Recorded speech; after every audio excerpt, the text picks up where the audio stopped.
Millionaire notices bandage on his maid's face. What he did next shocked everyone. Daniel Harlow had everything. A penthouse that overlooked the city, a company worth hundreds of millions, a reputation for being brilliant, calculated, and completely untouchable. People called him cold, emotionless, a man who cared more about profit margins than people, and for years he'd proven them right. Until the morning he saw the bandage. His maid, Elena Brooks, had been working for him for 3 months. Quiet, professional, invisible the way he preferred. But that morning, something was different. A thin white bandage covered the side of her face. Her hands trembled as she poured his coffee. And when he asked what happened, she lied. He knew it immediately, because Daniel Harlow built an empire by reading people. And Elena? She was hiding something that would shatter both their worlds. What he did next didn't just shock his staff.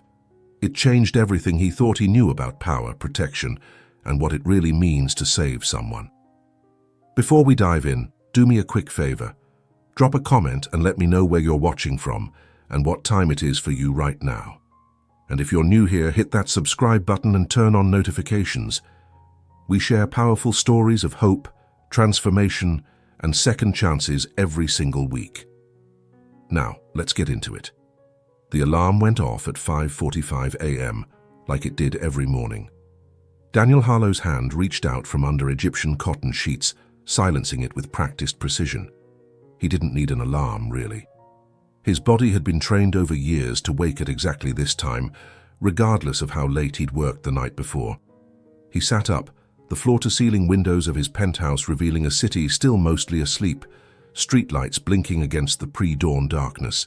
Shower at 6 Rue, dressed by 6:20, first email check at 6:30, coffee at 7 Rue, meetings starting at 8 Rue, every day the same routine, predictable, controlled, efficient. Daniel Harlow didn't believe in chaos. He believed in systems, structures, and results. It's what had taken him from a middle-class kid with a computer science degree to the CEO of Harlow Tech Solutions, a company that provided cybersecurity to half the Fortune 500. By 35, he'd made his first 100 million. By 40, he'd tripled it. Now, at 42, he had more money than he could spend in 3 lifetimes, and absolutely no one to share it with. Not that he wanted anyone. People were complicated, messy, unpredictable. Daniel preferred his life exactly as it was, solitary, successful, and completely under his control. He stepped out of the shower, toweled off, and dressed in one of his dozen identical navy suits. White shirt, silver tie, black shoes polished to a mirror shine. He looked at himself in the mirror, sharp jaw, grey eyes, dark hair starting to silver at the temples. His father used to say he had his mother's eyes, but Daniel barely remembered her anymore. She died when he was 8, and his father had worked himself to death by the time Daniel was 23. Maybe that's why he understood loneliness so well. He'd been living with it most of his life. By 6:45, Daniel was seated at his home office, scanning through emails on his tablet, contracts to review, reports from department heads, a acquisition proposal that needed his attention.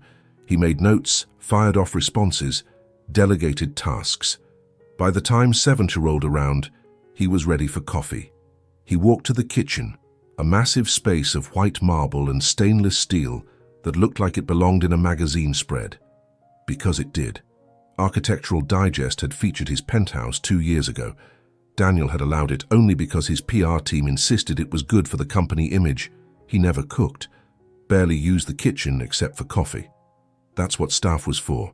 He had a chef who came 3 times a week to prep meals, a cleaning service that came every other day, and Elena, his live-out maid who came every morning at 6:30 to prepare his breakfast, tidy up, and handle the small daily tasks that kept his life running smoothly. She'd been working for him for 3 months now, hired through an elite domestic staffing agency after his previous housekeeper retired. Elena Brooks, 28 years old according to her file, excellent references, spotless background check, punctual, professional, and most importantly, silent. She never tried to make small talk, never asked personal questions, never intruded on his space beyond what was necessary. Exactly what Daniel wanted. He heard the quiet sound of the service entrance opening, footsteps in the hallway. Soft, careful. Eleanor appeared in the kitchen doorway, already wearing her simple grey uniform, the standard he required of all household staff. "Good morning, Mr. Harlow," she said quietly, her eyes downcast. "Morning," Daniel replied without looking up from his tablet. She moved to the espresso machine, beginning the familiar ritual of preparing his coffee. 2 shots, dark roast, no sugar, splash of cream. Daniel had noticed over the 3 months she'd worked for him that Elena moved like a ghost. Efficient, but nearly invisible. She never dropped anything, never made unnecessary noise, never drew attention to herself. Some mornings he barely registered her presence at all, but this morning was different. As Elena reached for the coffee cup, her sleeve rode up slightly, and Daniel caught a glimpse of something on her wrist. A bruise, yellowish-green, fading but still visible. She noticed him looking and quickly pulled her sleeve down. Then she turned to bring him his coffee, and that's when he saw it. A bandage. White medical tape covering the left side of her face just below her cheekbone. Fresh. Recent. Daniel's eyes locked on it. Eleanor set the cup down carefully, her hands trembling slightly. "Your coffee, Mr. Harlow." "Eleanor." She froze. "Yes, sir?" "What happened to your face?" She touched the bandage reflexively, a nervous gesture. "Oh, this? It's nothing, just a small accident." "What kind of accident?" Her smile was practiced, automatic. "I wasn't paying attention and walked into a cabinet door. Silly, really, I should be more careful." She turned to leave, but Daniel's voice stopped her. "That's the 3rd injury I've noticed in as many months." Elena turned back slowly, confusion and fear flickering across her features. "I'm sorry?" "6 weeks ago, you had a cut above your eyebrow. You said you slipped in the shower." Elena's face paled slightly. Yes, I remember. And a month before that, bruising on your wrist. You said you caught it in a door." The trembling in her hands intensified. "Mr. Harlow, I'm just clumsy. I've always been—" "I don't think you're clumsy at all," Daniel interrupted quietly. "I think you're very careful, too careful." Silence filled the kitchen. Eleanor wrapped her arms around herself, defensive. "With all due respect, sir, my personal life is my own business." Daniel studied her. Really looked at her for perhaps the first time since she'd started working for him. Mid to late 20s, dark hair usually pulled back in a neat bun, brown eyes that never quite met his. She was pretty, he realized. Or would be, if she didn't look so haunted. "You're right," he said finally. "I apologize for overstepping." Relief washed over her face. "Thank you, sir. Will there be anything else?" "No, that's all." Elena nodded and retreated quickly, disappearing into the back of the penthouse to begin her cleaning routine. Daniel sat alone with his coffee, staring at the spot where she'd stood. Something about the interaction bothered him.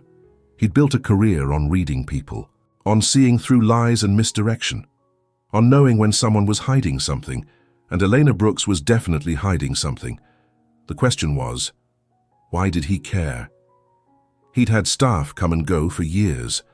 Their personal lives had never been his concern as long as they did their jobs. But something about those trembling hands, about the fear in her eyes when he'd pressed her, about the careful way she moved, like someone trying not to be noticed. It reminded him of something, someone, his mother. The memory came unbidden. He couldn't have been more than 7 or 8. His mother standing in the kitchen of their small apartment, wearing sunglasses indoors. His father asking what happened, her saying she'd walked into a door. The same excuse Elena had just used. Daniel had been too young to understand then. But years later, after his mother's funeral, his aunt had pulled him aside and told him the truth. His father had been violent, not often but enough, and his mother had hidden it, made excuses, protected the man who hurt her, until the day she'd tried to leave. That's when the car accident happened, except it wasn't an accident. His father had been driving drunk, angry, chasing her. She'd died. He'd survived with barely a scratch, and Daniel, 8 years old, had lost the only person who'd ever truly loved him. He shook his head, pushing the memory away. That was 34 years ago, different time, different situation. Elena's injuries were probably exactly what she said, accidents.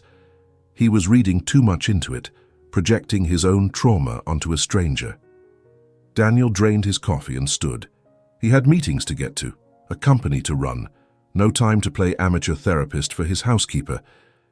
But as he gathered his things and headed for the door, he couldn't quite shake the image of Elena's trembling hands, or the fear in her eyes when he'd questioned her. The day passed in a blur of conference rooms and contract negotiations. Daniel closed a $15 million deal before lunch, fired an underperforming VP before dinner, reviewed quarterly projections that showed another record-breaking year. All of it felt routine, mechanical, but his mind kept drifting back to that bandage. By the time he returned to his penthouse at 8 p.m., earlier than usual, Elena was long gone. Her shift ended at 2 every afternoon. The penthouse was spotless, as always, everything in its place. No trace of her except the faint smell of lemon cleaning solution. Daniel loosened his tie and poured himself a scotch. He stood by the windows looking out at the glittering city below. From this height, everything looked peaceful, orderly, but he knew better. Down there, in those thousands of lit windows, people were living messy, complicated lives, fighting, loving, hurting each other, and some, like his mother, were suffering in silence. He pulled out his phone and scrolled to his contacts, found the number for Richard Chen, his head of security. Richard had been with Harlow Tech for 8 years, former FBI, specialized in corporate espionage and executive protection, loyal, discreet, and very good at finding information people wanted to keep hidden. Daniel hesitated, his thumb hovering over the call button. This was crossing a line. Eleanor was his employee, not his business. But then he thought about those bruises, about the fear in her eyes, about his mother wearing sunglasses indoors. He pressed call. Richard answered on the second ring. "Mr. Harlow, everything all right? I need you to look into someone for me, quietly." "Of course. Who?" "Eleanor Brooks. She works for me as a housekeeper." There was a brief pause. "Is there a security concern, sir?"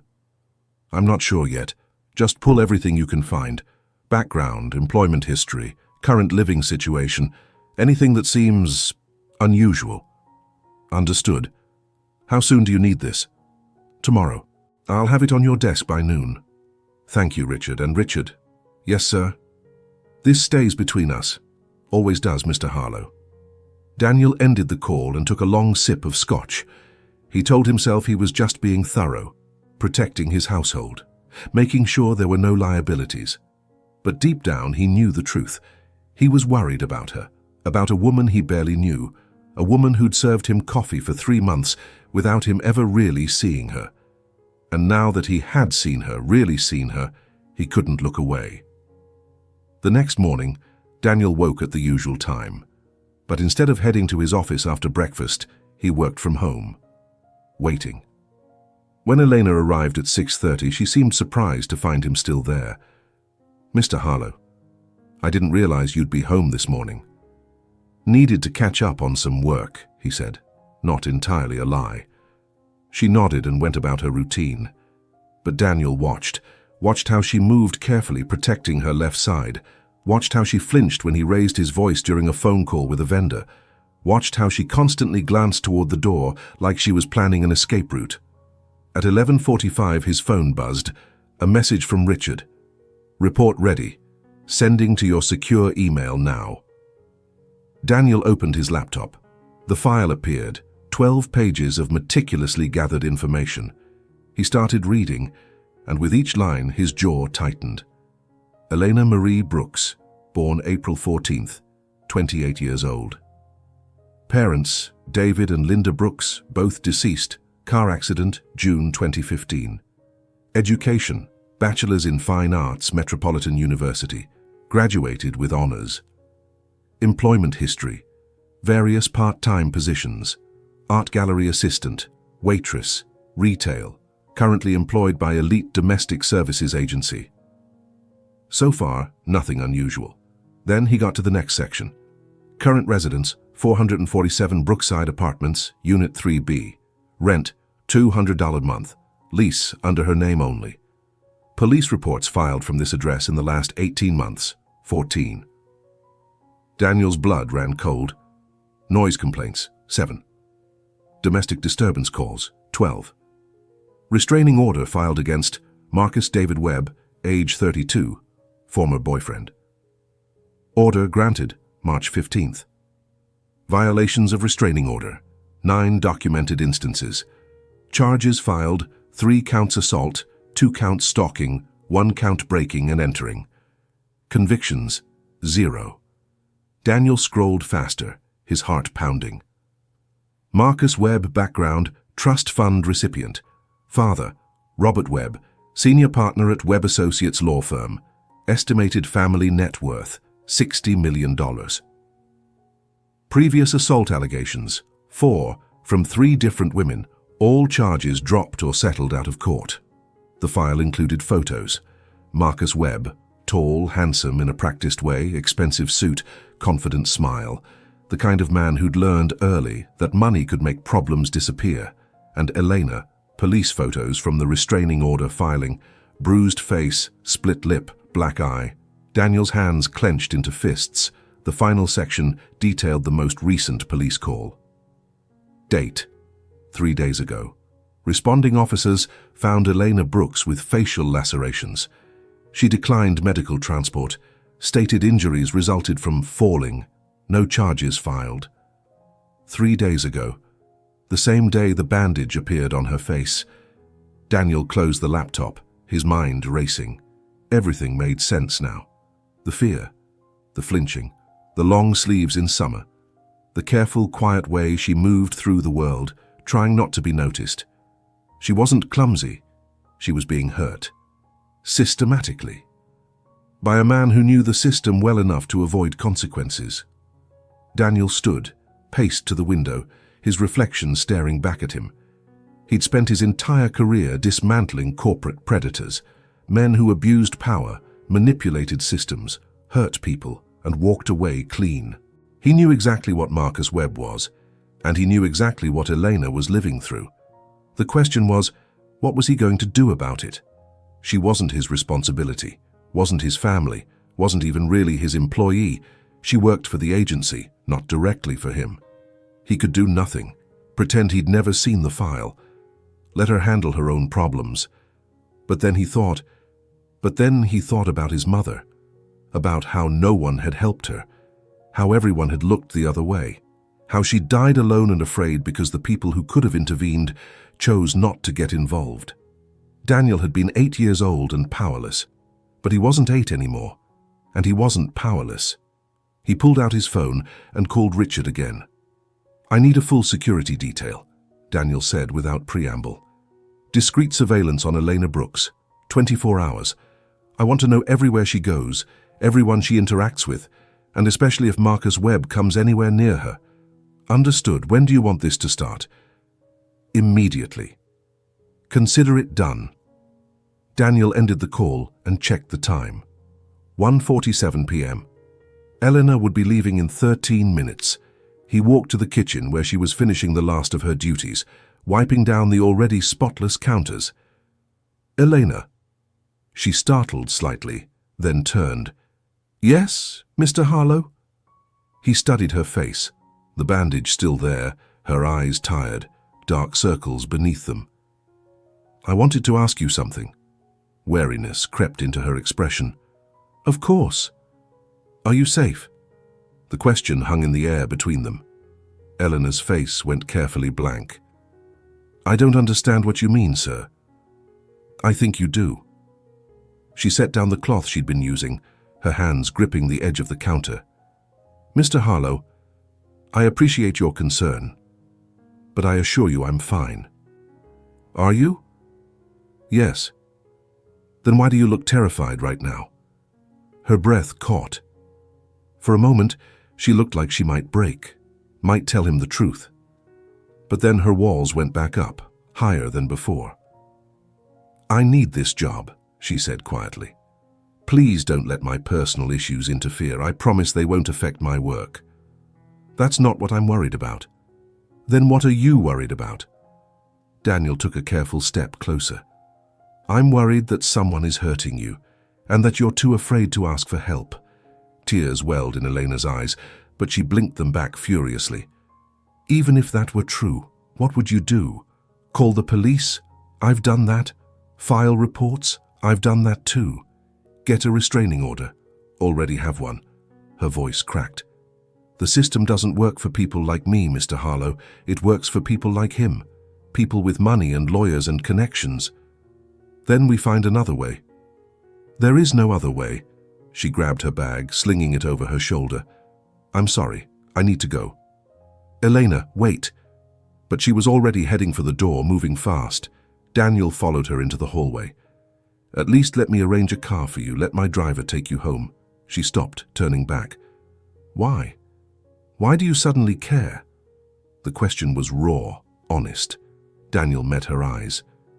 Because I know what it looks like when someone is drowning and everyone around them pretends not to notice. And I'm tired of being one of those people. Something shifted in Elena's expression. Not trust, exactly, but maybe the smallest crack in her armor. I take the bus, she said finally. Same route every day, I'll be fine. The bus puts you in public spaces, predictable patterns. That makes you vulnerable. How do you know that? Daniel hesitated, realizing he'd revealed too much. I know about Marcus Webb. Eleanor's face went pale. How? Did you investigate me? I needed to understand why you were getting hurt. You had no right. Her voice rose, anger cutting through the fear. No right to dig into my life without permission. You're right. I didn't. And I apologize. But Elena, this man has violated a restraining order 9 times. He's assaulted you repeatedly, and he's gotten away with it because his father's law firm makes charges disappear. Elena's hands were shaking now, her breathing rapid. You don't understand. If he finds out you know, if he thinks I told someone with resources to actually do something, he'll... She cut herself off, wrapping her arms around herself. He'll what? Daniel pressed gently. He'll kill me, she whispered. He's told me exactly what he'll do if I ever try to really leave him, if I ever get anyone powerful involved. He has contacts everywhere, police, lawyers, judges. He'll make it look like an accident, and no one will question it. The words hit Daniel like a physical blow. Then we make sure that doesn't happen. Eleanor laughed, a bitter, broken sound. How? You're a tech CEO, not a miracle worker. No, but I have resources, money, lawyers who are better than his father's, security professionals who can keep you safe. And what do you want in return? The question was laced with cynicism and exhausted resignation. Daniel understood immediately what she was implying. Nothing, he said firmly. I'm not that kind of man, Elena. I'm offering help because it's the right thing to do, not because I expect anything from you. She stared at him, searching his face for deception. Why should I trust you? I barely know you. You shouldn't trust me, Daniel admitted. Not yet. But you can verify everything I'm telling you. My reputation is public record. My company employs 1,500 people, many of them women. Ask anyone who's worked for me if I've ever acted inappropriately or with ulterior motives. Elena was silent for a long moment. What are you proposing? Let me provide security, a safe place to stay, legal representation that can actually hold Marcus accountable. He'll never stop. Even if you scare him off temporarily, he'll wait. He's patient when he needs to be. Then we don't scare him off. We remove him permanently, legally. How? Daniel pulled out his phone, scrolling through the file Richard had sent. According to this, you're not the only woman he's hurt. There are 4 others with allegations. What if we found them? Convinced them to come forward together? Strength in numbers, multiple victims, multiple testimonies. That's harder to make disappear even with expensive lawyers. Eleanor's eyes widened. You'd do that? For someone you barely know? I told you, I'm tired of standing by and doing nothing. She looked down at her hands, at the fading bruise on her wrist. When she looked back up, there were tears streaming down her face. Okay, she whispered. Okay. Have you ever witnessed someone being hurt and wished you could do more? Drop a comment and let us know. And if this story is resonating with you, please hit that like button. Within 2 hours, Daniel had mobilized his entire network.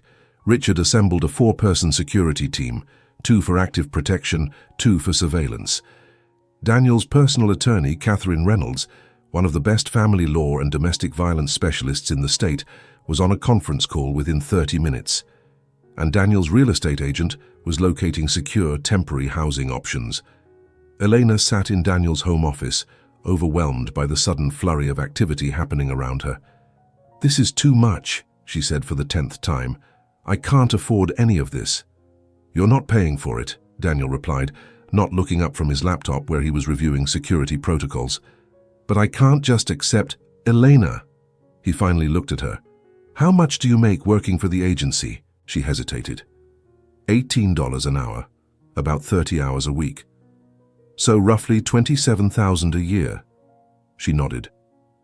"Marcus makes that in interest every month from his trust fund. His father's law firm bills $400 an hour. The attorney they'd put on his defense probably costs more than you make in a year." He leaned forward. "This isn't charity. This is leveling a playing field that's been tilted against you from the beginning. Let me do this." Elena wiped her eyes. "I don't know how I'll ever repay you. I don't want repayment. I want you safe, that's all." Catherine Reynolds appeared on the laptop screen via video call. "Mr. Harlow, I've reviewed the file you sent. This is definitely actionable, but we need to move carefully. Marcus Webb's family will fight back hard." "I'm counting on it," Daniel said. "The harder they fight, the more attention this gets. And attention is the last thing they want on a serial abuser." Catherine nodded approvingly. "I like the way you think. Elena, I'm going to need you to walk me through everything. Every incident, every injury, every threat. I know it's going to be difficult, but the more detail we have, the stronger our case." Elena took a shaky breath. "Okay, where do I start?" "The beginning. When did you first meet Marcus Webb?" For the next 2 hours, Elena recounted her story. She'd met Marcus 2 years ago at an art gallery where she was working. He'd seemed charming, successful, interested in her work. They'd started dating. At first, everything was perfect. He was attentive, generous, supportive of her art. 6 months in, he'd suggested she move into his apartment, a luxury high-rise she could never afford on her own. That's when things changed. He became controlling, didn't want her going out without him, got angry when other men looked at her, accused her of cheating whenever she spent time with friends. The first time he hit her, he'd apologized profusely, cried, bought her expensive gifts, promised it would never happen again. But it did, again and again. And each time the apologies became shorter, the violence more severe. When she finally tried to leave, he'd threatened her, said he'd destroy her reputation, make sure she never worked in the art world again. Said he had connections that could make her disappear if she ever went to the police. She tried anyway, filed reports, got the restraining order. But Marcus always found ways around it. He'd show up at her work, forcing her to quit. Show up at her apartment, the cheap place she'd moved to after leaving his. The police would come, document the violation, and nothing would happen. His father's lawyers would make calls, charges would disappear, and Marcus would be back angrier than before. 3 days ago, he'd forced his way into her apartment. She'd tried to fight him off. He'd slammed her against a wall, her face hitting the corner of a picture frame. The bandage Daniel had seen was covering those stitches. By the time Elena finished, she was crying openly. Catherine's expression was a mixture of professional composure and barely contained fury. "Elena, I'm going to be very clear with you. What you've described is not just domestic violence. It's stalking, assault, battery, unlawful imprisonment, and criminal threatening. Any one of these charges carries serious prison time." "But his lawyers always make it go away," Elena said helplessly. "Not this time," Catherine replied firmly. "Not with the evidence we're going to build, not with multiple victims testifying, and not with the resources we're bringing to this fight." She looked at Daniel. "I'm going to need carte blanche on this. It's going to be expensive. Investigators, expert witnesses, potentially a civil suit in addition to criminal charges." "Whatever it costs," Daniel said without hesitation. "Just make sure he never hurts anyone again." Catherine smiled grimly. "Consider it done. By 8 p.m., a plan was in place. Starting immediately, Elena would move into a secure apartment in one of Daniel's properties, a building with 24-hour security, controlled access, and no public record of her residence. The security team would maintain surveillance on Marcus, documenting any attempts to contact or locate Elena. Catherine would begin reaching out to the other women Marcus had hurt, offering legal representation and protection if they were willing to testify, and Daniel would personally fund the entire operation. "I still can't believe this is happening," Elena said, as she gathered the few belongings she'd brought to work that morning. The security team was already at her apartment, packing her essentials under strict protocols to ensure Marcus didn't know where she was going. "Believe it," Daniel said. "You're not alone anymore." Elena looked at him, really looked at him for the first time since she'd started working for him 3 months ago. "Why are you really doing this? And please don't just say it's the right thing to do." Daniel was quiet for a moment, considering his answer. "My mother was in a relationship like yours," he said finally, "with my father. She never got the help she needed, and she died because of it." Elena's hand went to her mouth. "I'm so sorry. I was 8 years old, powerless. I couldn't protect her." He met Elena's eyes. "But I'm not 8 anymore, and I'm not powerless. So when I see someone suffering the way she did, I have a choice.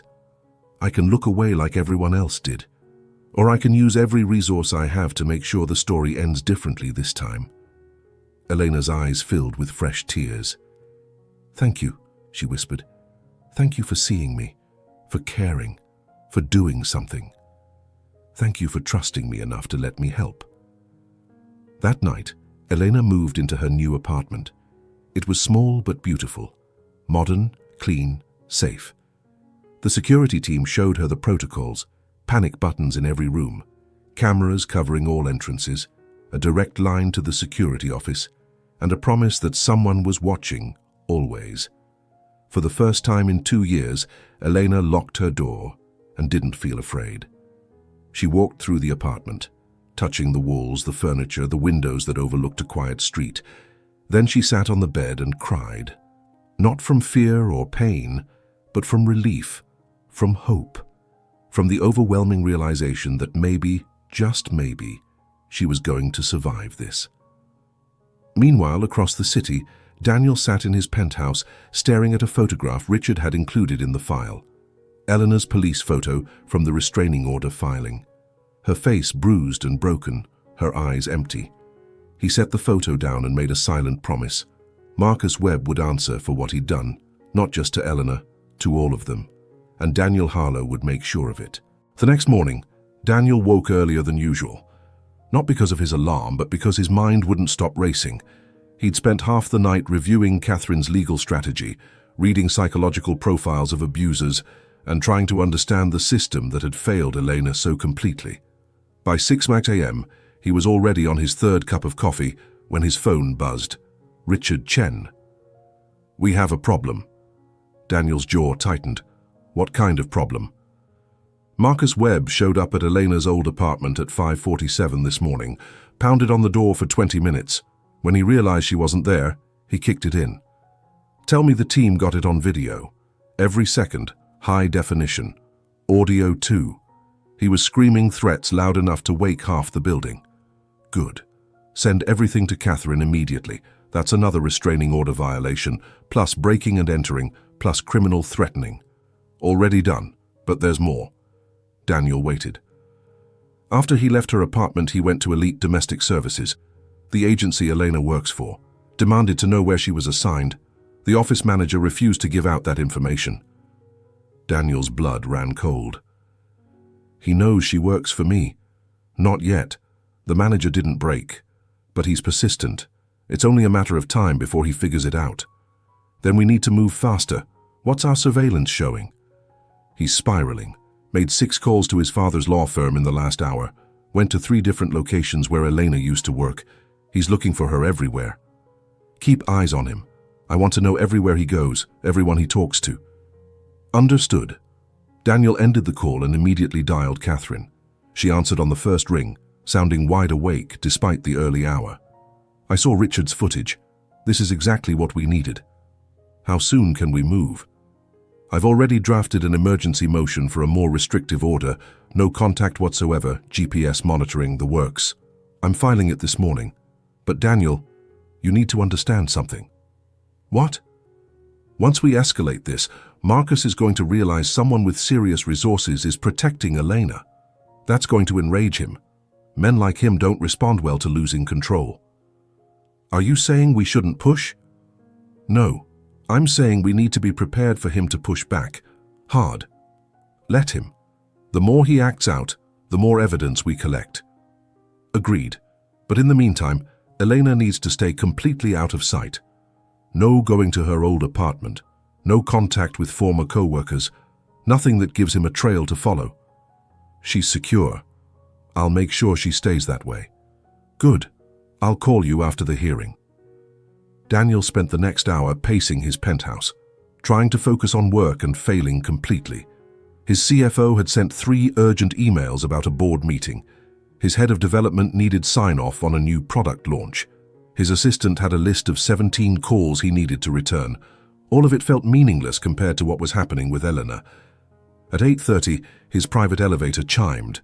He frowned. No one had access to his penthouse except security, and Eleanor stepped out, looking uncertain and exhausted. "I'm sorry," she said immediately. "I know I'm not supposed to be here, but I didn't know where else to go." "What happened? Are you okay?" "I'm fine. I couldn't stay in that apartment another minute. It's beautiful and safe, but it feels like a cage. And I keep thinking about Marcus breaking into my place, destroying my things. And She wrapped her arms around herself. I needed to feel useful, to do something normal. Daniel understood immediately. You want to work. I know it's stupid. You're paying for everything, and I'm already costing you so much, and it's not stupid, Daniel interrupted gently. You want your life back, I get it. Eleanor looked up at him gratefully. Can I just do some cleaning, some organizing? Anything to keep my hands busy? Daniel considered this. Having Elena here actually made sense from a security standpoint. His building had the best protection in the city, and if it helped her feel less powerless, less like a victim. On one condition, he said. Anything. You stop calling yourself my maid. As of today, you work directly for me, not the agency. And your role is whatever we need it to be. Eleanor blinked in surprise. I don't understand. I'm offering you a real job, Eleanor, with real pay, benefits, security, not cleaning. Though if that's what helps right now, fine, but I've seen your resume. You have a degree in fine arts. You're educated, intelligent, creative. He gestured around the penthouse. Help me make this place feel less like a museum and more like a home. You choose art, redesign spaces, whatever you think it needs. And when you're ready, maybe help with the company. We sponsor arts programs, cultural initiatives. I could use someone with your background. Elena's eyes filled with tears. Why are you doing this? Because you deserve a chance to rebuild, and because I meant what I said. I'm not doing this for gratitude or repayment. I'm doing it because it's right. She nodded, unable to speak. Daniel gave her a moment, then said gently, There's something else you should know. Marcus went to your apartment this morning, broke down the door. Eleanor's face went pale. Did they arrest him? Not yet. But Catherine's filing emergency motions as we speak, and we have everything on video. Every violation, every threat. We're building an airtight case. He's going to be so angry. Let him be angry. The more he loses control, the more he proves exactly what kind of person he is. Elena sank onto the sofa, her hands shaking. I've been afraid for so long. I don't know how to not be afraid anymore. Daniel sat across from her, keeping a respectful distance. You don't have to stop being afraid. Fear is smart right now, but you also don't have to be afraid alone. I've been alone since my parents died, Elena said quietly. I thought Marcus would fill that emptiness. Instead, he just made it worse. How long ago did you lose them? 9 years. Car accident. Drunk driver ran a red light. Daniel's chest tightened with recognition. I'm sorry. I know what that kind of loss feels like. Your mother? He nodded. And my father, years later. Heart attack. Or maybe just a broken heart. He never recovered from losing her. They sat in shared silence, two people who understood the weight of grief. Finally, Elena spoke. The worst part about Marcus wasn't the hitting. It was how he made me believe I deserved it. That I was lucky he loved me at all. That no one else would ever want someone as broken as me. You're not broken, Daniel said firmly. You're surviving. There's a difference. Sometimes I'm not sure. I am. Elena looked at him, really looked at him. You're not what I expected. What did you expect? Someone cold, distant. You have that reputation, you know. Daniel smiled slightly. I've earned it. I've spent 20 years building walls, keeping people at arm's length, telling myself that success was enough. What changed? I saw a bandage on someone's face and realized I was tired of pretending not to see people's pain. Over the next several days, a new routine emerged. Elena would arrive at Daniel's penthouse each morning, not as a maid, but as something else. A collaborator, maybe. A friend. She started small, rearranging furniture, suggesting warmer lighting, bringing in plants that made the sterile space feel alive. Daniel was surprised by how much he enjoyed the changes, how the penthouse started feeling less like a showroom and more like a place someone actually lived. They'd have coffee together in the mornings, talk about art, music, books. Elena gradually opened up about her life before Marcus, her dreams of becoming an artist, the gallery shows she'd hoped to have, the life that had been stolen from her. And Daniel found himself sharing things he'd never told anyone, about the loneliness of success, about the guilt he carried over his mother, about the fear that he'd spent so long building an empire that he'd forgotten how to build a life. Meanwhile, Catherine's legal offensive was moving forward aggressively. The emergency protective order was granted. Marcus was now prohibited from going within 500 feet of Elena, her workplace, or any known associates. GPS monitoring was mandated, and Catherine had successfully located 2 of the 4 other women Marcus had hurt. Both agreed to testify. Both had similar stories: charming courtship, escalating control, violence, threats, and legal intimidation that made them too afraid to pursue justice. Until now. We're building something powerful here, Catherine told Daniel during one of their daily update calls. 3 victims, extensive documentation, a pattern of behavior spanning 5 years. The DA's office is finally taking this seriously. When can we expect charges? Soon. But I need to warn you, Marcus's father has hired Vincent Castellano. Daniel recognized the name. Castellano was one of the most notorious defense attorneys in the state. Expensive, ruthless, and frighteningly effective. Let him, Daniel said calmly. Better lawyers just mean a bigger spotlight when we win. I like your confidence, but Castellano doesn't play fair. Expect him to come after Elena's credibility, her mental health, her past. He'll try to make her the villain. Then we make sure the evidence speaks louder than his lies. If this story is moving you, please take a moment to hit that subscribe button and turn on notifications. We share stories of hope and justice every week. The confrontation came sooner than expected. Daniel was working in his home office when building security called. Mr. Harlow, we have a situation. A Marcus Webb is in the lobby demanding to see you. Daniel's blood ran cold. How did he get my name? He claims he has information you need about Elena Brooks. Should we remove him? Daniel thought quickly. This could be the opportunity they needed. Marcus making direct threats to someone with resources to fight back. Is Elena in the penthouse? No, sir. She left 20 minutes ago with the security detail for her therapy appointment. Good. She was safe. Send him up, but have security standing by. Are you sure, sir? Positive. 3 minutes later, the elevator doors opened. Marcus Webb stepped out, and Daniel's first thought was how ordinary he looked. Not a monster, just a man in an expensive suit with perfect hair and a practiced smile, until you looked at his eyes. Cold, calculating, predatory.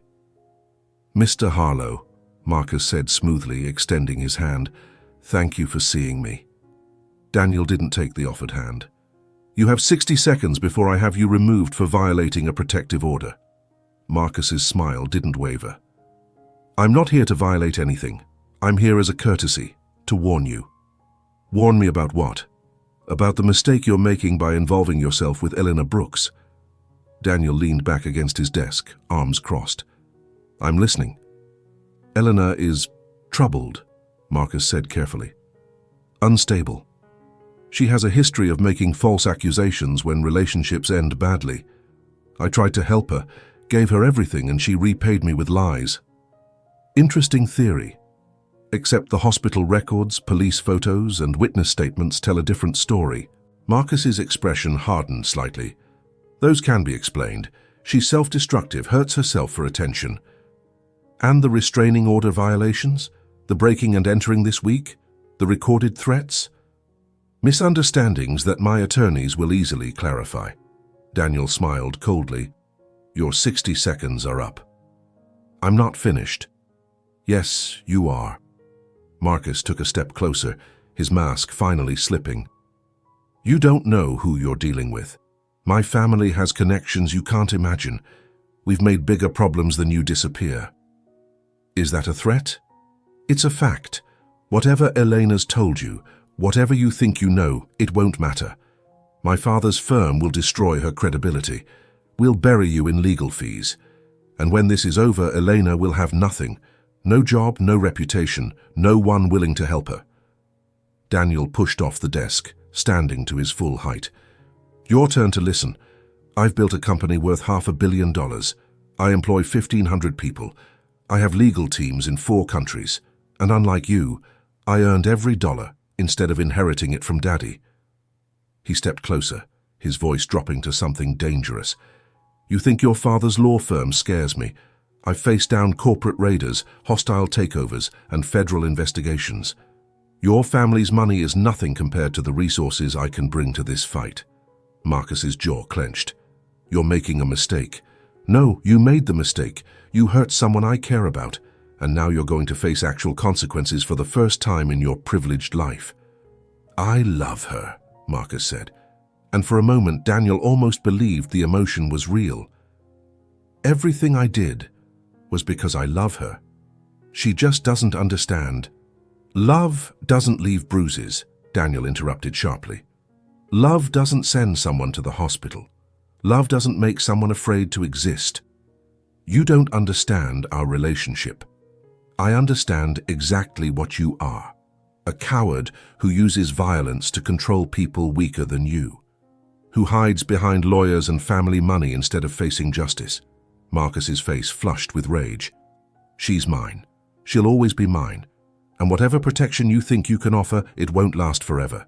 Eventually you'll get bored. Move on. And when you do, I'll be waiting." Daniel pulled out his phone and tapped a button. Instantly, 2 security guards appeared from the elevator. "Mr. Webb was just leaving," Daniel said calmly. "Please escort him out, and make sure he understands that if he comes within 500 feet of this building again, he'll be arrested." Marcus straightened his suit, his composure returning. "This isn't over." "Yes, it is. You just don't know it yet." As the guards led Marcus away, Daniel heard him say one last thing. "Tell Elena I'll see her soon." The elevator doors closed. Daniel immediately called Richard. "Marcus just left my building.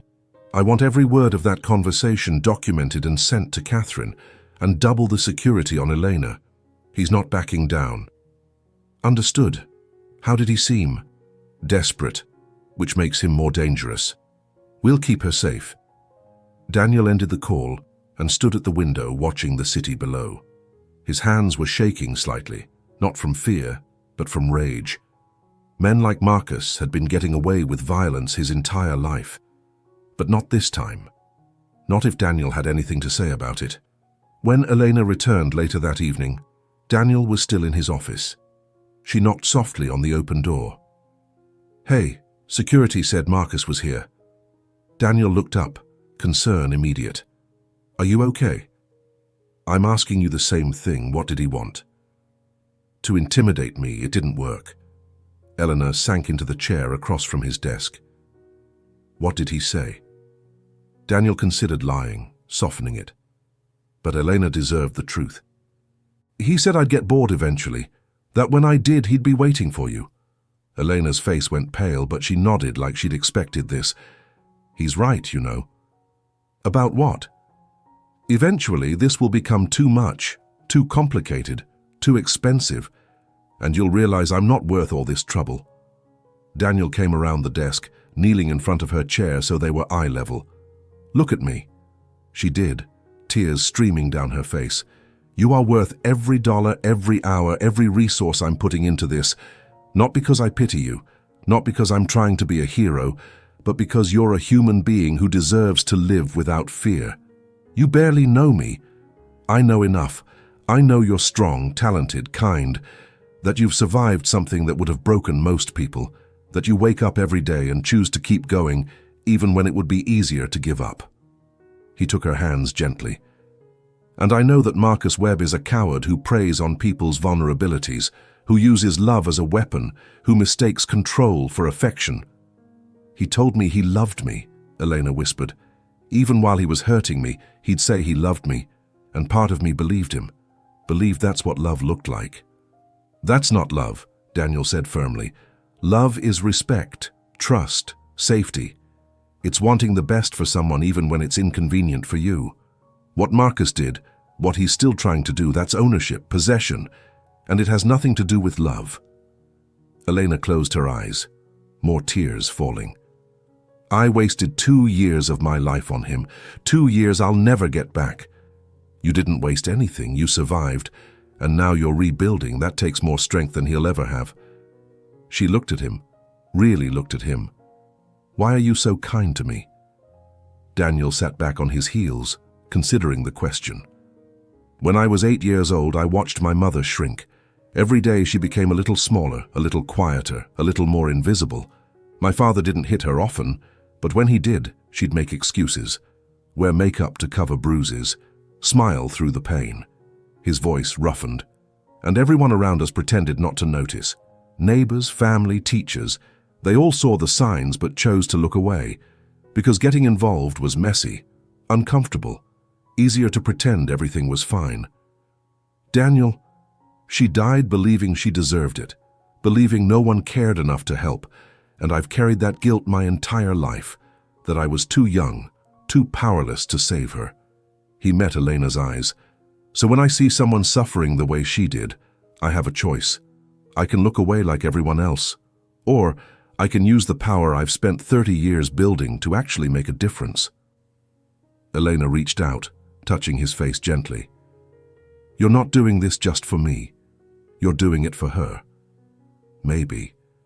But that doesn't make it any less important.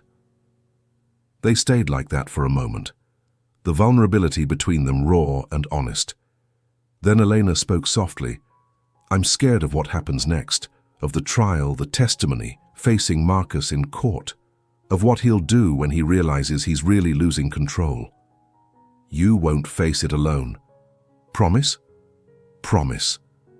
The next 2 weeks passed in a blur of legal preparations. Catherine worked tirelessly, building a case so thorough, so documented, that even Castellano's reputation couldn't dismantle it.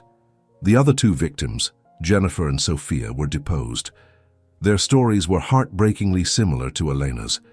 Marcus's pattern was clear: target vulnerable women, isolate them, control them through a combination of charm and violence, then use his family's resources to escape consequences.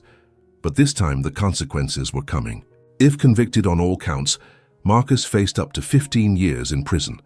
His father's law firm immediately went on the offensive. Castellano held a press conference painting Marcus as a victim of vindictive exes and a corrupt system. He suggested Elena and the other women were conspiring for financial gain, implied Daniel was using his wealth to manipulate the justice system. The media coverage was brutal, but Catherine was ready. She released carefully curated evidence: police photos, medical records, witness statements, surveillance footage. The narrative shifted. Public opinion, which had been neutral, began turning against Marcus. Domestic violence advocacy groups took up Elena's cause.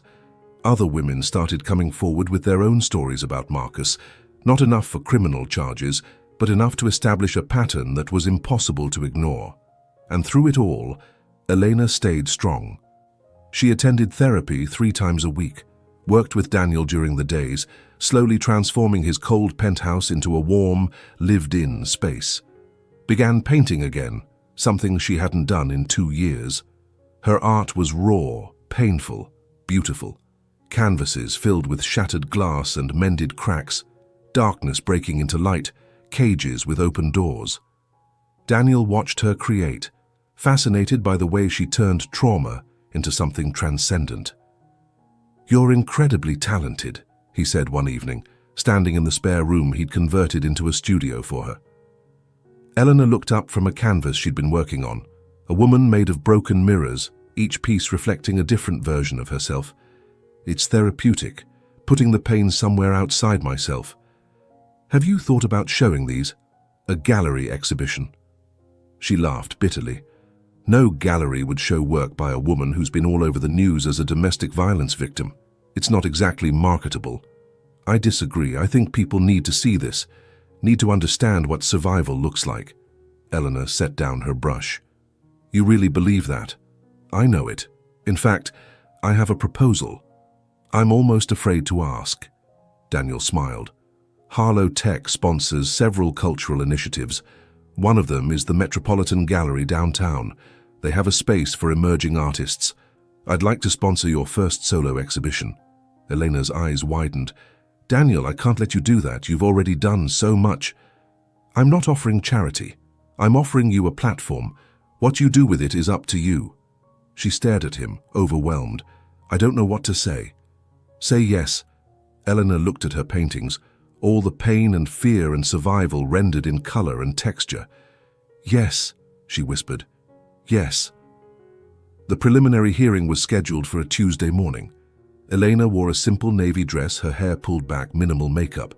Catherine had coached her extensively on courtroom demeanor, what to expect, how to handle cross-examination. Daniel wasn't allowed in the courtroom. He wasn't family, and his presence might be seen as intimidation. But he waited outside, along with Richard and a team of security. Inside, Eleanor sat at the prosecution's table, her hands folded tightly in her lap. Across the aisle, Marcus sat with Castellano and 2 junior attorneys. He looked confident, relaxed, like this was an inconvenience rather than a reckoning. When Elena walked in, he smiled at her. Not a threatening smile, a loving one. The kind of smile that used to make her feel special. Now it just made her feel sick. The judge entered, and the proceeding began. Castellano moved to dismiss all charges, arguing insufficient evidence and suggesting this was a case of mutual combat between partners, not criminal assault. Catherine countered with a binder 3 inches thick. Police reports, medical records, photographs, witness statements, surveillance footage, expert testimony on domestic violence patterns. The judge listened to both sides, reviewed the evidence and made her ruling. Motion to dismiss is denied. There is sufficient evidence to proceed to trial. Bail is set at $1 million, and the defendant will maintain GPS monitoring and abide by all protective orders. Marcus's confident expression finally cracked. Castellano whispered urgently in his ear, but the damage was done. This was going to trial, and for the first time in his life, Marcus Webb's money might not be enough to save him. Outside the courtroom, Eleanor emerged, looking drained but relieved. Daniel was there immediately. "How did it go?" "We're going to trial." "That's good news." "Is it? Now I have to testify, have to face him in court, have to relive everything in front of strangers." Daniel gently guided her away from the reporters already gathering. "You don't have to do this if you don't want to. We can explore other options." "No," Elena said firmly. "I want this. I need this. Not just for me, but for Jennifer and Sophia, for all the women he's hurt. Someone has to hold him accountable." "Then we'll be with you every step of the way." As they walked toward the car, a reporter broke through security. "Ms. Brooks, is it true you're in a relationship with Daniel Harlow? Are you doing this for money?" Eleanor froze. Before Daniel could respond, she turned to face the reporter. "I'm doing this because Marcus Webb is a violent criminal who's escaped justice too many times, and if powerful men using their resources to protect vulnerable people makes you uncomfortable, maybe you should ask yourself why. She turned back to Daniel. Let's go home. That evening, Elena's response went viral. Domestic violence advocacy groups shared it. Celebrities amplified it. The narrative shifted even further. This wasn't about money or revenge. This was about justice, and people were listening. Do you believe survivors should have to prove themselves in court, or should the system better protect them from the beginning? Let us know in the comments. 2 months passed between the preliminary hearing and the trial. 2 months during which something unexpected happened.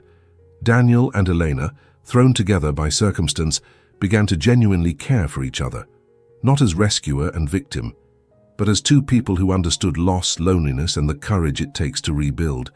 They'd have dinner together most nights, talk for hours about everything and nothing. Daniel found himself laughing more than he had in years. Elena found herself trusting again, believing she could have a life beyond fear. One evening, as they stood in her makeshift studio, looking at the collection of paintings she'd created, Daniel spoke. "Can I ask you something personal?" "Haven't we moved past asking permission?" Elena smiled. "Do you ever think about what happens after the trial, after Marcus is convicted, after you're finally free?" Elena was quiet for a long moment. "I used to think freedom meant being alone, that trusting anyone was too dangerous, that I was better off building walls and staying behind them. And now?" She turned to face him. "Now I think maybe freedom means choosing who you let in. And maybe I'm ready to start choosing." Daniel's heart stuttered. "Elena, I know the timing is terrible. I know I'm still healing, still broken in a lot of ways, and I know you didn't sign up for anything beyond helping me escape. That's not—" "Let me finish," she said gently. "You've given me so much. Safety, hope, a future I didn't think I'd have. But the thing I'm most grateful for is the way you see me. Not as a victim, not as a charity case, but as a person worth knowing." She took a breath. "And I'd like to keep being someone you know, after all this is over. If you want that too." Daniel stepped closer, his hand coming up to gently cup her face. "I haven't wanted anything this much in 20 years. "But," Elena prompted, hearing the hesitation, "but I don't want you to feel obligated, or like this is somehow payment for my help. I need you to know that everything I've done, everything I'm still doing, it's not conditional on you feeling anything for me." Elena smiled, tears glistening in her eyes. "I know. That's why I feel this way." She reached up, covering his hand with hers. "Marcus used to say he loved me while he hurt me. You've protected me while asking for nothing in return. That's how I know the difference." "The difference?" "Between someone who wants to own you and someone who wants you to be free." Daniel's thumb brushed across her cheek, wiping away a tear. "I want you to be free, Elena. Free to choose, free to leave, free to build whatever life you want. And if what I want includes you," he smiled, "then I'd be the luckiest man alive." She leaned up, and he leaned down, and their lips met in a kiss that was soft and tentative and full of promise, not born from desperation or gratitude, but from genuine affection, mutual respect, and the understanding that sometimes the best relationships grow from the unlikeliest circumstances. When they pulled apart, both were smiling. "This is probably going to complicate things," Elena said. "Probably," Daniel agreed. "Worth it. Absolutely." The trial began on a cold Monday in November. The courthouse was packed with reporters, advocates, and curious onlookers. Elena sat at the prosecution table between Catherine and an advocate from a domestic violence organization. Across the aisle, Marcus sat with his team of expensive lawyers, looking every bit the wronged gentleman. The jury was selected, 8 women, 4 men, ranging from their 20s to their 60s. Catherine's opening statement was powerful and precise. She laid out the pattern of abuse spanning 5 years and 3 victims, described Marcus as a predator who used wealth and connections to escape consequences, promised evidence so overwhelming that the jury would have no choice but to convict. Castellano's opening was equally compelling. He painted Marcus as a devoted boyfriend who'd tried to help unstable women, suggested that Elena and the others were motivated by money and revenge, implied that Daniel's involvement proved this was really about a wealthy man trying to steal another man's girlfriend. The character assassination had begun. The prosecution called its first witness, Jennifer Morrison, 29, Marcus's first known victim. She testified about the 3 months they'd dated 5 years ago, how he'd been charming initially, then controlling, then violent, how she'd ended up in the emergency room with a broken rib, how Marcus's father had offered her $50,000 to drop the charges, how she'd been so afraid and broke that she'd taken it, how she'd regretted it every day since. Castellano's cross-examination was brutal. He brought up her financial struggles, implied she'd fabricated the injury for money, suggested she was now testifying out of jealousy that Marcus had moved on. Jennifer held firm, her voice shaking but steady. He broke my rib because I tried to leave. The money didn't heal that, and no amount of victim blaming will change what he did. The second witness was Sophia Chen, 26. Her story was eerily similar. Charm, control, violence, legal intimidation, settlement. Then came the expert witnesses, a psychologist specializing in domestic violence who explained the pattern of abuse, the cycle of violence, why victims often return to their abusers, a forensic analyst who walked through the photographic evidence, bruises, cuts, broken bones. Each witness built on the last, creating an undeniable picture of systematic abuse. Finally, on the third day, Catherine called Elena to the stand. Elena stood, her legs shaking as she walked to the witness stand. Every eye in the courtroom was on her. The jury, the reporters, Marcus. She placed her hand on the Bible and swore to tell the truth, as if she'd come this far to lie now. Catherine approached with a gentle smile, giving her a moment to settle. "Ms. Brooks, can you tell the jury how you met the defendant?" Elena took a breath. 2 years ago, I was working at the Riverside Gallery. He came in during an exhibition opening. What was your first impression of him? He seemed charming, interested in art, interested in me. He asked intelligent questions about the pieces, complimented my knowledge. It felt nice to be seen that way. When did you start dating? About a week later. He asked me to dinner. I said yes. Catherine walked her through those early months, the gifts, the attention, the way Marcus made her feel special, valued, loved. Then the shift. When did his behavior change? Eleanor's hands gripped the armrests. About 6 months in, he suggested I move into his apartment, said it would be easier, that we'd save money. I thought it meant he was serious about us. What happened after you moved in? At first, nothing. Then small things started. He didn't like when I went out with friends, said they were a bad influence. He'd get upset if I talked to male colleagues, accused me of flirting when I was just being professional. Did you recognize these as warning signs? Not at first. He'd apologize, bring flowers, say he was just worried about losing me. I thought it meant he loved me. Catherine paused, letting the jury absorb this. When did the violence begin? Elena's voice dropped. 8 months after we moved in together. I got home late from work. There'd been an emergency at the gallery. He was furious, said I should have called, that I was disrespecting him. What did he do? He grabbed my arm hard, left bruises. Then he pushed me against the wall and screamed in my face for 20 minutes. What happened after? He cried, said he was sorry, that he'd never do it again, that he just loved me so much it made him crazy. I believed him. But it did happen again. Yes. How many times would you estimate Marcus assaulted you during your relationship? Elena closed her eyes. I stopped counting after 30. A murmur went through the courtroom. The judge gavelled for silence. Catherine continued, walking Elena through incident after incident. The time Marcus broke her phone because she'd gotten a text from a male friend. The time he locked her in the apartment for 3 days because she'd talked about getting her own place. The time he choked her until she nearly passed out because dinner wasn't ready when he got home. Each story was more horrifying than the last, and through it all, Eleanor's voice remained steady. She'd survived this. She could survive telling it. "Why didn't you leave sooner?" Catherine asked. It was a question victims always faced, and Catherine was getting ahead of the defense.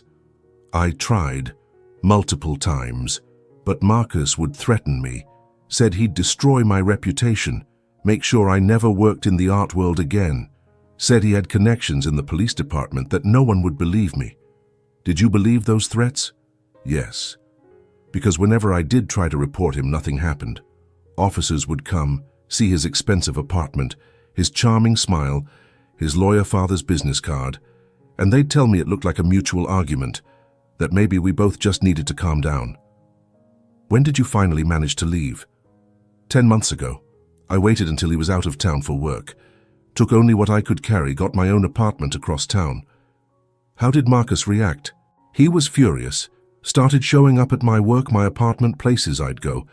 The gallery had to fire me because his constant presence was disrupting business."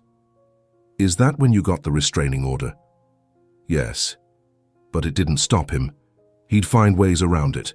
Send people to deliver messages, show up just far enough away that it technically wasn't a violation. Make sure I knew he was watching." Catherine approached the evidence table and picked up a photograph. "I'm showing you Exhibit 24. Can you identify what this is?" Eleanor's face paled. "That's me. 3 days before Mr. Harlow helped me, after Marcus broke into my apartment." The photograph showed Eleanor's face, swollen, bruised, a gash across her cheekbone that would later require the bandage Daniel had noticed. Several jury members looked visibly disturbed. "Can you tell the jury what happened that night?" "I came home from work. Marcus was inside waiting. He'd picked the lock. He was angry that I'd been avoiding him, that I wouldn't answer his calls. He grabbed me, slammed me against the wall. My face hit the corner of a picture frame." Eleanor's voice cracked, but she continued. "He said if I ever tried to really get away, if I ever got anyone with real power involved, he'd kill me. Make it look like an accident. And no one would question it because his family would make sure of that." "Did you believe him?" "Yes. Because by then I'd seen what his family could do, how charges disappeared, how his father's lawyers could make anything go away." Catherine nodded solemnly. "No further questions, Your Honor." Castellano stood, his expression sympathetic but predatory. "Ms. Brooks, isn't it true that you and Mr. Webb had a volatile relationship, that both of you said and did things you regretted?" "No. I tried to leave. He wouldn't let me." "But you stayed for 18 months. If it was so terrible, why stay?" Elena met his eyes. "Because I was afraid. Because he'd isolated me from friends and family. Because I had no money and nowhere to go. Because the few times I did try to leave, the system failed me. Or perhaps because you enjoyed the lifestyle he provided, the expensive apartment, the gifts, the access to high society. I would have lived in a cardboard box if it meant being safe." Castellano smiled thinly. "Let's talk about Daniel Harlow. When did you first meet him?" 3 months before I left Marcus. The agency I work for placed me at his residence." "And when did your relationship with Mr. Harlow become romantic?" Catherine stood. "Objection. Relevance. Your Honor, the defense contends this entire case is motivated by Ms. Brooks's desire to replace one wealthy boyfriend with another." The judge considered. "I'll allow it, but get to your point, Mr. Castellano. Ms. Brooks, are you currently in a romantic relationship with Daniel Harlow?" Elena hesitated. They'd known this would come up, had discussed how to answer. "We've developed feelings for each other, yes, but that happened after he helped me escape Marcus." "How convenient. A tech billionaire falls for his maid just in time to fund an expensive prosecution against your ex-boyfriend." "It's not like that." "No? Mr. Harlow is paying for your legal representation, your housing, your security. Isn't it true that you're testifying because you're financially dependent on him?" "I'm testifying because Marcus Webb beat me repeatedly and threatened to kill me. Daniel's support has nothing to do with that." "Doesn't it? You've gone from a struggling housekeeper to living in luxury, dating a billionaire, and about to have your own art exhibition sponsored by his company, Quite an upgrade from your previous life. Elena's hands clenched. My previous life involved being terrified every day. Yes, Daniel has helped me, but that doesn't make Marcus's abuse any less real. Or perhaps, Castellano suggested smoothly, you saw an opportunity. A wealthy, lonely man who could give you everything Marcus couldn't, and all you had to do was convince him you were a victim. That's not true, isn't it? You admit you lied to Mr. Harlow initially about your injuries. You admit you hid the truth. Doesn't that establish a pattern of deception? I was protecting myself, or protecting a narrative that would get you what you wanted. Catherine stood again. Objection. Counsel is badgering the witness. Sustained. Mr. Castellano, move on. But the damage was done. The seed of doubt had been planted. Castellano spent another 30 minutes trying to dismantle Elena's credibility, brought up every inconsistency in her police reports, every time she'd returned to Marcus after leaving, every moment she'd defended him to friends who'd expressed concern. By the time he finished, Elena was exhausted and shaken, but she'd held firm, hadn't broken, hadn't let him twist her truth into his lies.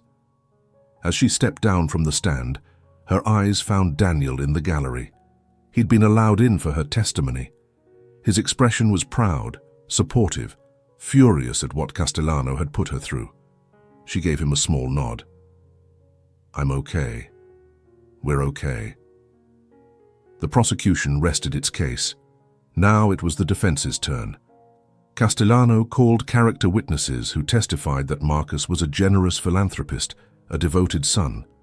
A man of excellent reputation, called a psychologist who suggested Elena might have borderline personality disorder, making her prone to unstable relationships and false accusations, called Marcus's father, who testified that his son had never shown violent tendencies, that these accusations were clearly a conspiracy to extort money. But Catherine dismantled each witness methodically, showed that the character witnesses had financial ties to the Webb family, demonstrated that the psychologist had never actually examined Eleanor and was basing his opinion on speculation, pointed out that Marcus's father had a vested interest in protecting his son's reputation and freedom.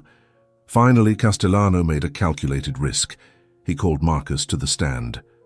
Marcus took the oath, looking every bit the wronged victim. Under Castellano's questioning, he painted a picture of a loving relationship destroyed by Elena's instability. I loved her, he said, his voice breaking convincingly. I tried to help her. She had no family, no money, struggled with depression. I provided for her, supported her dreams, gave her everything I could. And how did she repay you? When I couldn't give her more attention, more money, more time, she became angry, started accusing me of things I never did. I think she wanted to hurt me the way she felt hurt. Did you ever strike Ms. Brooks? Never intentionally. We had arguments like any couple. Once or twice things got physical, but it was always mutual. She'd push, I'd push back. It was never one-sided. What about the restraining order violations? I was trying to talk to her, to understand why she was doing this. I never threatened her. I just wanted to resolve things peacefully. It was a masterful performance. Sympathetic, believable, just vulnerable enough to seem genuine. Then Catherine stood for cross-examination. Mr. Webb, you testified that the violence was mutual. Is that correct? Yes. So Ms. Brooks hit you as often as you hit her? Essentially. Catherine walked to the evidence table. I'm showing you exhibits 12 through 31. Police photographs of Ms. Brooks taken over 18 months. Can you point out your injuries in any of these photographs? Marcus shifted uncomfortably. I didn't photograph my injuries. Because you didn't have any, did you? I had bruises. Did you ever seek medical treatment for these alleged bruises? No. Did you ever file a police report claiming Ms. Brooks assaulted you? No, because I was trying to protect her, or because you were never injured at all, because this wasn't mutual combat.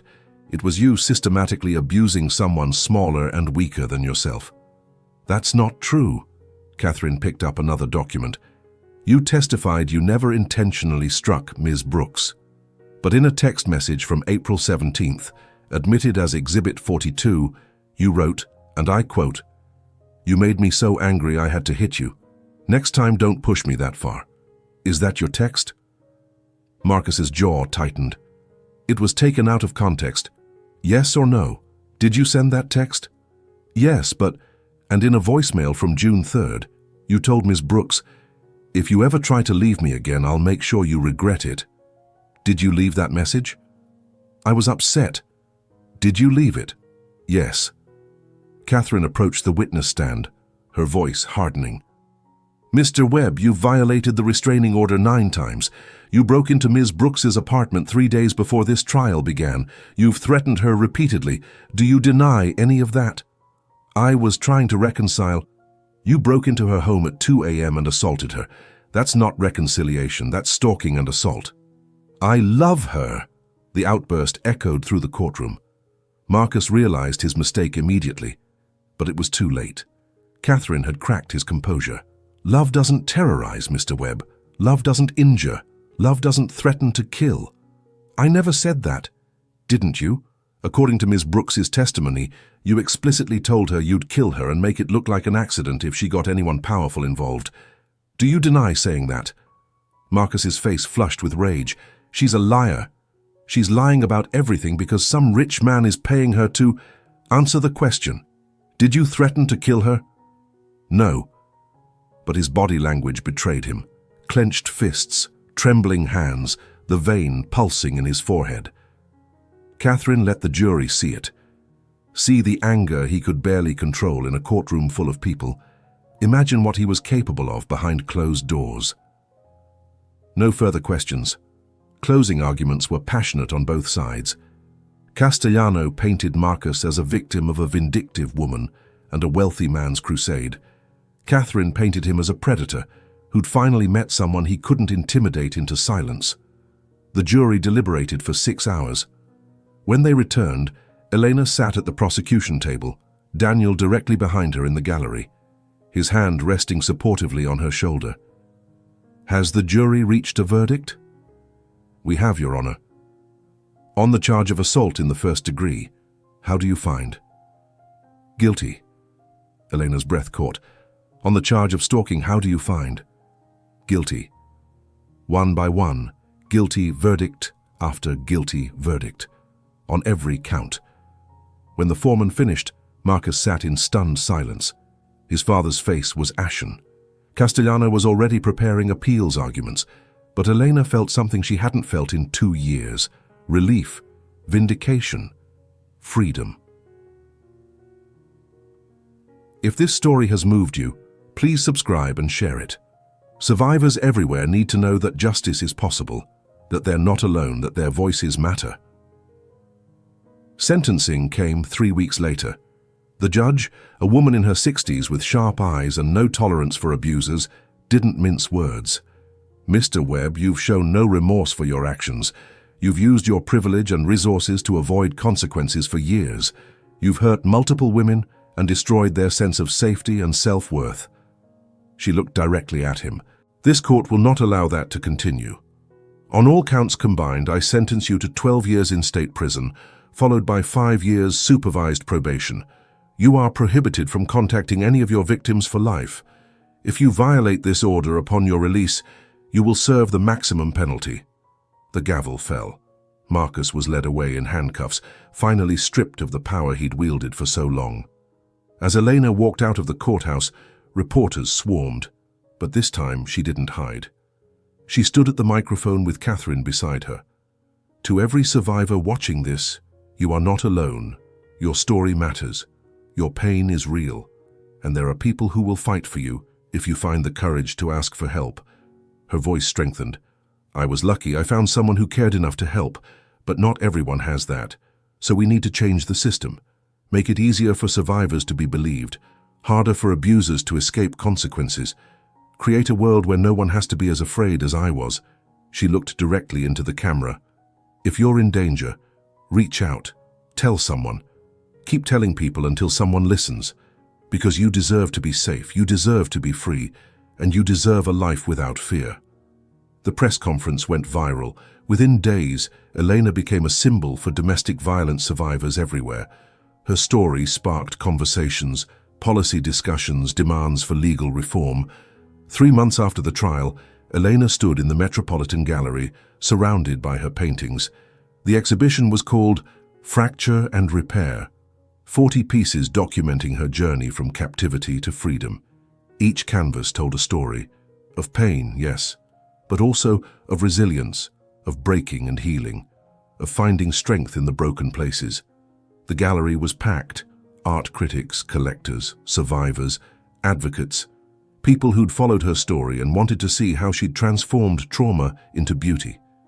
Daniel stood beside her, his hand resting gently on the small of her back, not possessive, just present. "Nervous?" he asked quietly. "Terrified," Elena admitted. "What if they hate it? What if it's too raw, too painful, too—" "It's perfect," Daniel interrupted gently, "because it's honest, and people need honesty." A woman approached, middle-aged, well-dressed, tears streaming down her face. "I just wanted to thank you," she said to Elena. "My daughter, she was in a relationship like yours.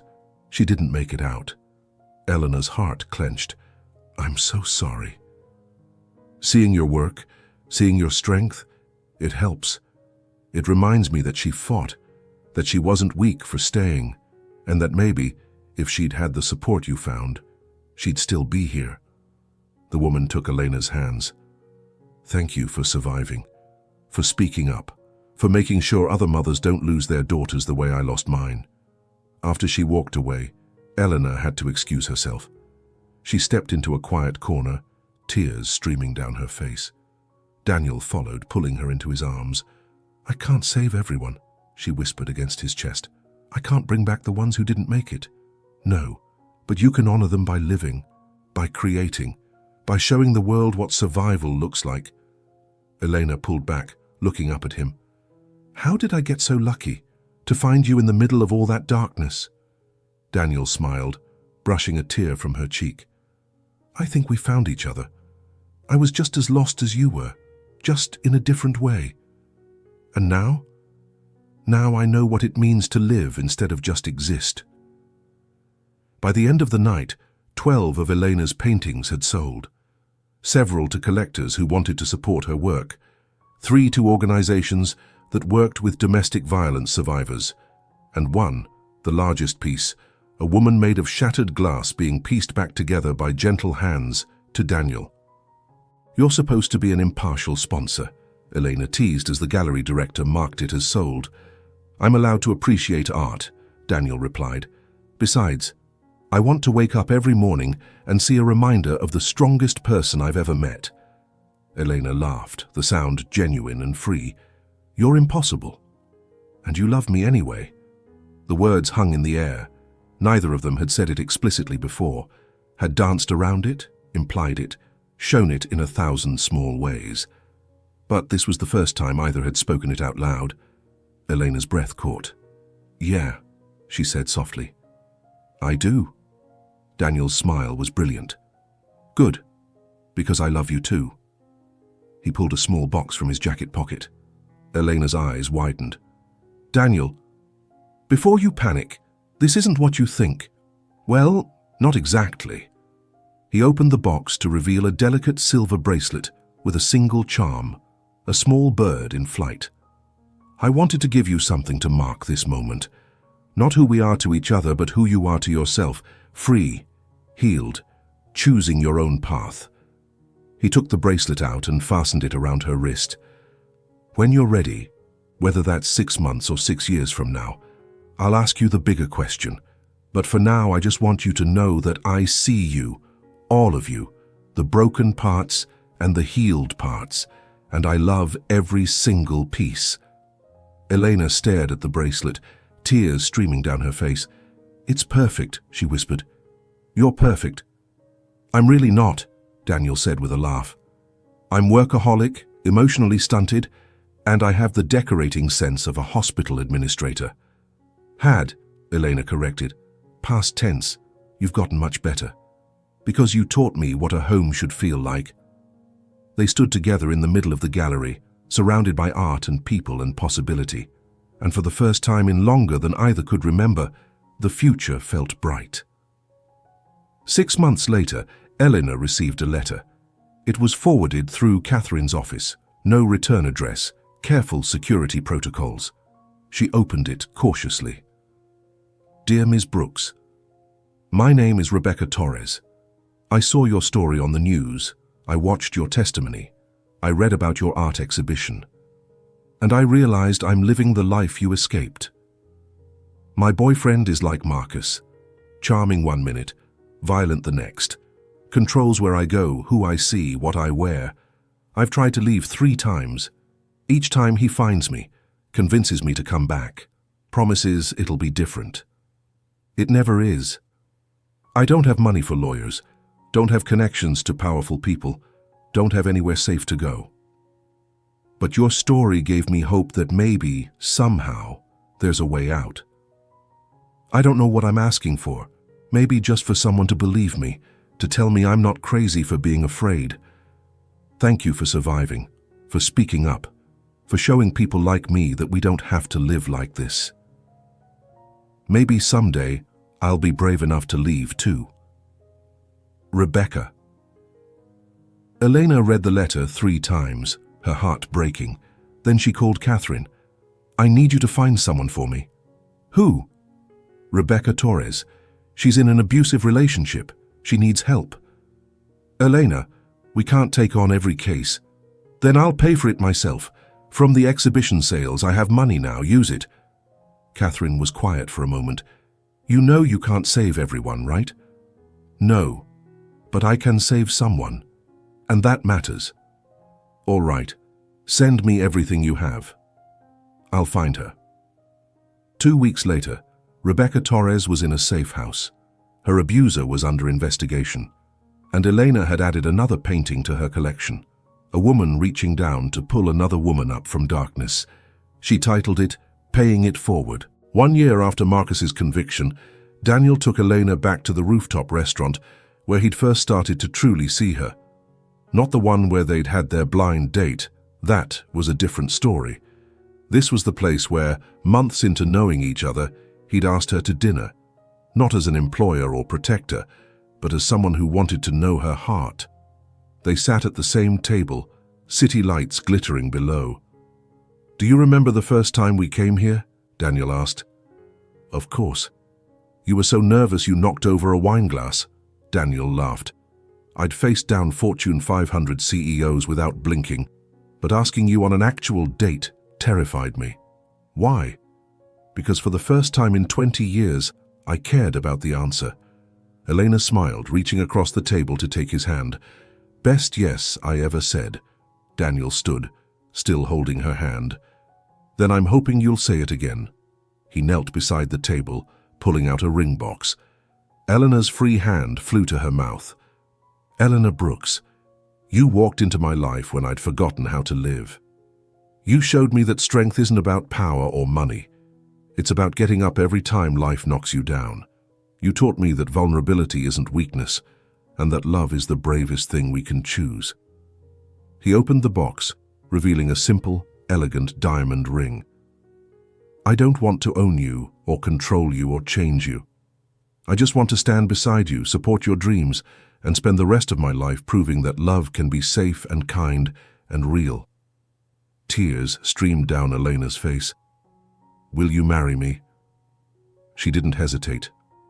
Yes, yes, absolutely, yes. Daniel slipped the ring onto her finger, and Elena pulled him up into a kiss that felt like coming home. When they finally pulled apart, the entire restaurant was applauding. Elena laughed through her tears. How long have you been planning this? Since the day you told me you were ready to choose who you let in. And you've been waiting all this time. You were worth waiting for. Do you believe in love that heals? In second chances and new beginnings? Drop a comment and share your thoughts. And if this story touched your heart, please subscribe. We share stories of hope, resilience, and the power of human kindness every week. They were married 6 months later in a small ceremony. Not a lavish affair. Neither of them wanted that. Just close friends, family, and the people who'd walked beside them through the darkness. Catherine was there, beaming with professional pride and genuine affection. Richard and his security team, who'd become unlikely friends.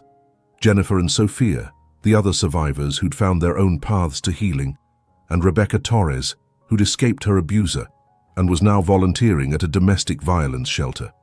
Emma, Elena's younger sister, who Daniel had helped track down after years of separation, stood as maid of honor, crying happy tears. As Daniel and Elena exchanged vows, they promised not just to love each other, but to use their story to help others, to advocate for survivors, to change the systems that had failed so many, to turn their pain into purpose. 5 years later, the Harlow Foundation had become one of the leading organizations supporting domestic violence survivors.